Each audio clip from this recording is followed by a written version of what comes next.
Всех приветствую!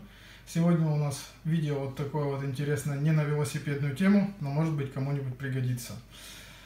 С месяц назад появился в нашей квартире вот такой вот помощник замечательный. Это робот-пылесос от Xiaomi 1S.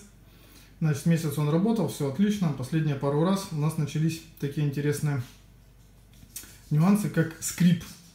Скрип при повороте, развороте, то есть пылесоса при его движении, такой высокочастотный противный писк. Я начал рыться в интернете, понял, что проблема это довольно-таки глобальная, часто встречаемая. Значит, здесь это маловероятно. Скорее всего, самое вероятно, это вот это вот поворотное колесо. Соответственно, оно скрипит и неприятные звуки издает.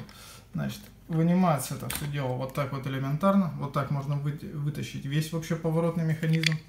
И, соответственно, вот это колесо вынимается тоже довольно-таки легко. Одной рукой просто не совсем удобно.